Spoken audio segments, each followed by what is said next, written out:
This is the BBC. We're back in the birthplace of a television phenomenon. It feels like only yesterday that I was working at TV Centre on Doctor Who. And what a role. The Doctor's granddaughter, the original. When I walked through those doors 50 years ago, it would have been hard to believe that the show would still be going strong now.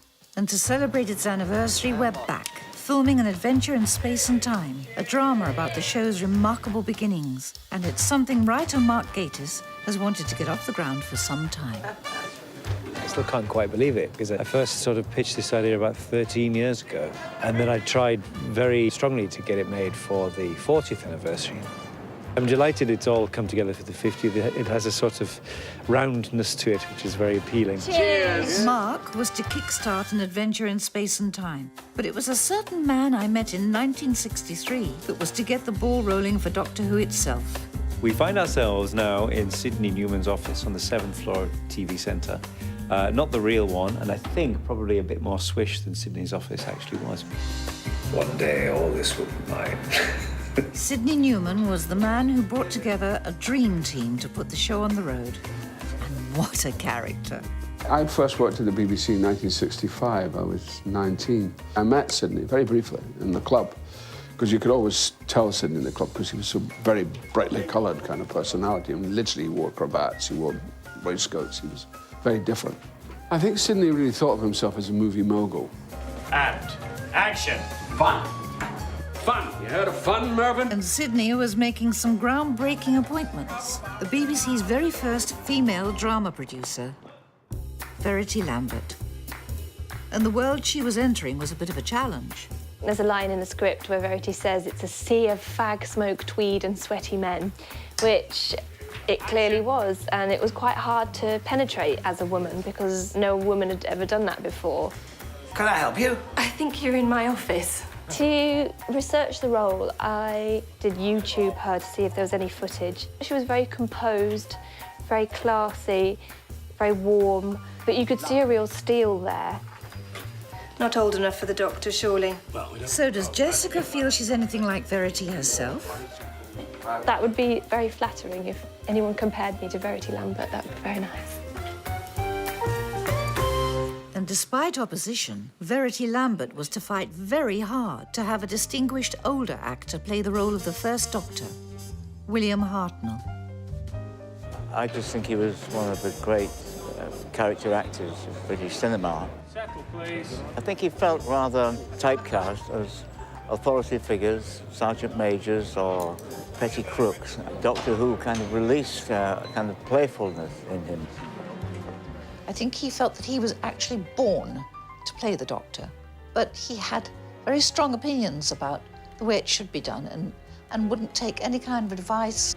Quite often, because I was the smallest person, everybody around me was taking the light from me, and he'd point this out. So he looked after me. He was lovely. He was always giving you little tips, like sort of, don't make the gesture like that. He said, it'll be out of the camera.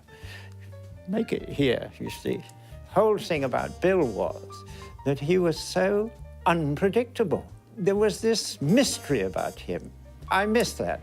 I mean, he remains the best Doctor Who for me, quite naturally. I can't imagine how I would have reacted if someone had told me 50 years ago that I'd be playing Doctor Who. It's been one of those great jobs and an experience I'll always remember. It wasn't just the Doctor or my own character that was new in 1963. I remember when I met another addition to the cast. And 50 years on, London is in for a bit of a treat as they're wheeled out yet again. Today we are recreating the famous Dalek invasion of Earth shot of the Daleks parading across Westminster Bridge. This is a really iconic moment. And action, Daleks. Who would have thought that an egg whisk and a plunger would have made such an impact? But these design classics still have one big flaw. We put in a bit where he's sort of veering off towards the curb. It was difficult then, it's still difficult to manoeuvre the bloody things. That's great. Gives you an old-fashioned kind of thrill. Doctor Who was started by a talented bunch of originals, the flamboyant Sidney Newman and the remarkable Verity Lambert. And they were joined by an Asian director, the charismatic and ambitious Waris Hussein. What is this? What are we going to do with this? Well, I play Waris Hussein, who is the first ever director of Doctor Who. It's crazy. Cavemen and disappearing bloody police boxes. As soon as I got the part, I got in touch with Waris straight away. And our first meeting, actually, we were a bit kind of weird with each other. He's looking at me going, "You're watching everything I'm doing, aren't you?" But yeah, we hit it off straight away. I said, look, play him as someone who's anxious to get things right as a director, because that's what I wanted in those days. It'll never work. Play with a great deal of, what do I do with this? Terrified, because I don't know how to cope. When do we start? It was quite a scary prospect for Sasha playing Waris, especially whilst the man himself was watching closely. At the read-through, I think that's when I was most nervous. He was hearing himself for the first time and he was sitting right behind me. I was like, oh, this is scary. He started welling up and getting quite moved by it. So I hope that was in a good way, not in a bad way. But yeah, I think he seemed happy. I've never been played by anybody before. I'm looking forward to seeing myself portrayed when I do see the film. The whole thing's been a labour of love for everybody. Planet Vortis we did yesterday from the Web Planet. It was conjured out of virtually nothing, sand and polystyrene rocks and painted hardboard, and it looks absolutely beautiful. Incredible attention to detail across the board. Mark is right about the attention to detail, and I was lucky enough to visit the set during filming, which I found to be very emotional. What really brought a lump to my throat is when we saw David Bradley playing Bill. They were showing that Bill occasionally forgot his lines. We have no gloves. Drugs. And it was difficult to watch it. He certainly gets the essence of Bill beautifully. It was clear from my visit that filming TV has changed a bit over the years, and time travelling back to 1963 was quite enjoyable for the cast. I think my favourite stuff is actually reenacting the episode because she has some cracking lines and it's really fun to do. What are you doing here? The world of television in 1963 seems a million miles away from the television we work in now. OK, into position, everyone. They would rehearse it for a week and then they'd shoot the episode, and they shoot like a half-an-hour episode in an hour and a half. When you go back and look at some of the earlier episodes, it's a bit bumpy in places. Move the bloody camera. Often one actor's blocking the other or someone stumbles on their line and... Is that your excuse for this unwarrantable, unwarranted intrusion? You know, you can see them sort of ploughing through. I know this is absurd. The doors. There's a kind of live, exciting quality. That's something that, for good and bad, we've lost nowadays. But the cast and crew were keen to get some of that live feel into the drama and were more than happy to record some additional dialogue, 1963 style. Sorry about that. I tried to make the thing work, but it come off of me hand. Punishment rations all round. Holy arse. Gold. An Adventure in Space and Time is packed full of references to Doctor Who's long history, and Mark was keen to cast as many cameos as possible from those connected to the show. We're at Verity Lambert's leaving party in 1965, and we're very privileged to have with us lots of faces from the programme, from the time. This is a great party.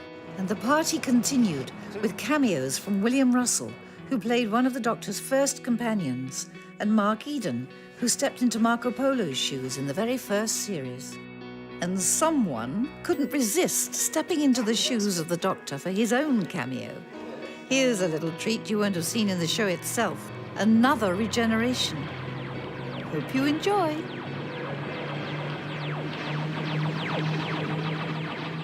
I don't know what it is about Doctor Who. Partly childhood nostalgia. It's partly the fact that it instantly connects with a very happy time for me and for hundreds of thousands of people. The Doctor has delighted audiences now for half a century, and I'm sure we all hope that his adventure in space and time will continue for quite a while longer. Well, like a great wine, you've survived a very long time. Doctor Who, happy birthday. I wish Doctor Who a very happy anniversary. Here's to another 50 years of Daleks and Weeping Angels. And who knows, maybe some people watching this will be watching in 50 years' time to celebrate its 100th birthday. I hope you're going when I have grandchildren. And may you continue to travel through time and space for the next 100 years. Yeah, happy 50th anniversary, and here's to many more years to come. I feel more like a dad than a director about this because I was at the birth of this show, and that makes me very proud. I just want to say, happy anniversary, Doctor Who. May I say, on behalf of all the Doctor Who's, happy anniversary, happy 50th.